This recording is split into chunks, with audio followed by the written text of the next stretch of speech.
Ngayon ay meron pong lumabas na isang analysis tungkol po sa posibleng pagtaas ng presyo ng XRP kung papasok po ang pinakamalalaking central banks sa buong mundo at maglalaan ng bahagi ng kanilang $13 trillion foreign exchange reserves sa digital asset na ito.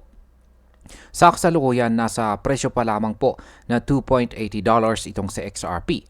Pero kung totoo po ang mga projections, maring umabot po siya ng hanggang $22. Tingnan natin kung paano po posible ito at ano ang kahulugan nito sa market. Pero bago po tayo magpatuloy, ay pakibasa na lamang po muna ang disclaimer dito po sa ibaba ng ating screen. Ayan, magkano po ba ang kasalukuyang halaga ni XRP? Sa ngayon sa XRP po ay nasa presyo na $2.80. Meron po siyang circulating supply na halos 59.4 billion tokens na nagbibigay ng market capitalization na nasa $172 billion. Sa laki na ito, isa na po siya sa pinakamalalaking cryptocurrencies. Ngunit kung pumasok po ang central banks, magbabago ang dynamics ng market. Kaya sa market impact, ang $172 billion market cap ay malaki na. Pero kung may official adoption mula sa central banks, posibleng madoble o higit pa ang kanyang halaga. Ito ay magpapalakas po ng confidence ng investors. Ngayon ay ano po ang mangyayari kung maglalaan ng 1% reserves ang central banks? Kung ang 10 pinakamalalaking central banks tulad po ng sa United States, China, Japan, Switzerland, India at saka Russia ay maglaan ng kahit 1% mula sa kanilang reserves na $13 trillion, makakalikha po ito ng $130 billion investment kay XRP. Ang simpleng kalkulasyon ay magtataas ng market cap na XRP sa $302 billion at magiging $5.09 ang presyo ng bawat token. Kaya sa market impact, kahit maliit na porsyento lang ang pumasok, posibleng mag-trigger ito ng FOMO or fear of missing out sa mga investors. Dahil dito, mas mabilis po natataas ang presyo kaysa sa simpleng calculation. Ngayon, paano naman kung 3% hanggang 5% ang ilaan? Kung umabot po sa 3% allocation or $390 billion, maaari pong tumaas ang presyo ni XRP sa $9.47. Kapag 5% naman or $650 billion, posibleng maabot po niya ang $13.84 bawat token. Kaya sa market impact, ang 3% at saka 5% ay malaking porsyento na.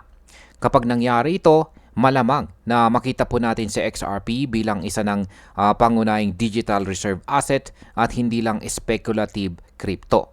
Ito po ay maghahatak ng mas maraming institutional investors. Ngayon ay posible ba talaga ang $22 na price target? Ayan, sa isang agresibong scenario, kung 10% ng reserves o $1.3 trillion ang ilalaan kay XRP, tataas po ang kanyang market cap sa $1.47 trillion. Ang katumbas po nito ay halos $22.58 bawat token. Ibig sabihin, halos 8 beses itong mas mataas sa kanyang kasalukuyang presyo.